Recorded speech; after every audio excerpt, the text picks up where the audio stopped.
All right, welcome back. This is a narcotic story, and right now we have about 270 videos up on realcopstoriesvideos.com. It's all patrol, vice, narcotics, gangs. It's all in there. So look them up. There's gross ones and gross alerts, and there's good ones, a lot of good ones, a lot of vice ones.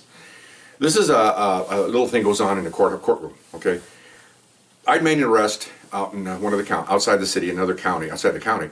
And the guy took one of the jury trials. So we have a jury trial. There's a lot of tar heroin, which is it looks like tar, a big chunk of hard tar heroin, worth a lot of money, worth probably $10-12 million. That little block like this, because they cut it. It's pure form. I'll get to that later in a minute. So I'm testifying on the stand and everything else, and so he has a couple of high-profile attorneys because he's been backed by we think he was backed by a cartel. So he's got some really $1,000 suit wearing attorneys to defend him. And of course, I just have the district attorney here, wearing what I wear, which is basically a suit, with a cut rate suit store. And so we're trying this case, okay? And it's going around really good. Well, sometimes these attorneys they think they're hot stuff and think they have you on the griddle, so to speak, and they're gonna burn you a little bit. And so he asked me, how did I determine that it was, $20 million? I remember how much it was. It was a lot of money.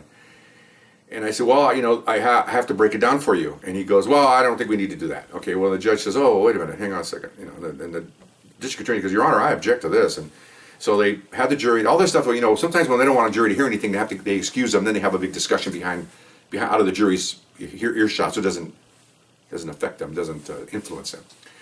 So the district attorney said, look, he brought it up, and now, the officer, my detective, says he can explain it. Then he doesn't want him to explain it, and the jury's going to sit there and go, this is confusing. Why doesn't he want to explain it? I think he should explain it. He brought it up. Well, I really didn't mean to bring it up, Your Honor. And the judge, well, you brought the question up. They're having an argument about who. I didn't want to bring it up. I didn't want the answer to the question. Like one of my cop video stories, the lady asked me how long I've been in Hispanic. Okay, look that one up. Okay, she didn't want to. After she said it, she didn't want to continue with the question. No. Once you comes out of that Pandora's box, the recorder's got it on tape. You can't bring it back. You can't. It's gone. So, trying to make the story short, so what he did was, the judge ruled that I need to explain this my way, okay? Because he also asked me how many doses were in this block, and I said, I can't answer that this way. I have to answer it by explaining it another way. I don't want that way. So he said, well, we're going to come back at 1:30 after lunch, and then you're going to explain it. Okay, fine. So I go to lunch, and I pull out this, these butcher paper, and I'm explaining to the district attorney how I'm going to do this, and I get about halfway through it, and he goes, that's good, just save it. We'll do it fresh. Okay, fine. So we come back, jurors are all there, sit up to butcher block, I get out my black felt marker, and now I'm off and running. Okay, and I explain. Briefly, this is what it is, people, if you may not know. When high-level distributors of narcotics have a pure form of narcotic, whether it be cocaine or heroin or pretty much that's what it is.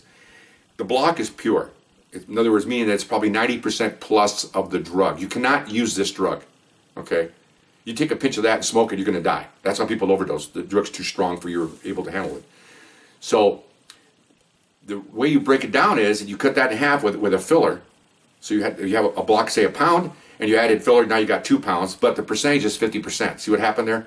You doubled the amount, but you lowered the intensity of the item. In other words, the strength of it. And then they get one of these that's now 50% drugs, cut it again, and now there's 25% purity in each of the 2 packages. And you get one of those packages, you cut it in half. Now, each package is now 12.5%. See where I'm going here? It just keeps going down. The ultimate percentage of heroin usage is about 1.5 to 2% purity. So you can imagine a block of 99%, you cut it 9-10 times, and you finally get it down. And each time it's cut, that block sells for thousands of dollars. And then when you get down to the actual heroin, that one little dose of heroin is $12.50 or $15. Well, you have literally hundreds of thousands of doses. That's why it's so valuable. And explain to you, it's kind of like getting a can. I did it with the jury, a can of concentrated orange juice. People even buy that anymore, frozen. And you don't put that in a glass and drink it. It's 100%. It's concentrate. So you cut it. In other words, you get a pitcher, you put it in there, you pour up 4 or 5 quarts of water in there. Then you stir it around. That dilutes it, and then you drink it. It's the same thing with the drug, whether it be cocaine or meth or heroin. Is you cannot use the pure form. You'll die. You get the ultimate high. You get high and you'll be dead. That's pretty much what it is. So I explained to him, and he didn't like it. We had a good 2-week jury trial. I was on the stand every day, And after 2 weeks, they found him guilty, gave him 25 years to life, and he was gone. And they talked to the jurors afterwards, because they call that polling the jurors to see what the defense wants to hear, what they thought was strong, what they thought was weak. District attorney wants to hear the same thing, so they all can learn from this. And now, of course, I'm sitting there listening to, wow, I can make my testimony better.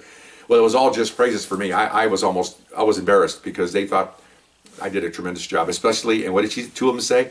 Especially describing the percentage of purity. They love that demonstration. It took about an hour to do it. And I did it on butch paper, then they folded it up, made Exhibit 20, and they got to see it. They said they even put it up in the jury room so they could look at that to see and make sure they have the proper charges to get this guy for. And they did. They did a tremendous job. The jury did a good job. You people, the community did that job. I didn't convict anybody. I'm just a witness. So it was good. It was a good case all the way around, and I shortened it a little bit. And very interesting. I hope you enjoyed the interesting part of this, and we'll see you next time. Okay, bye-bye.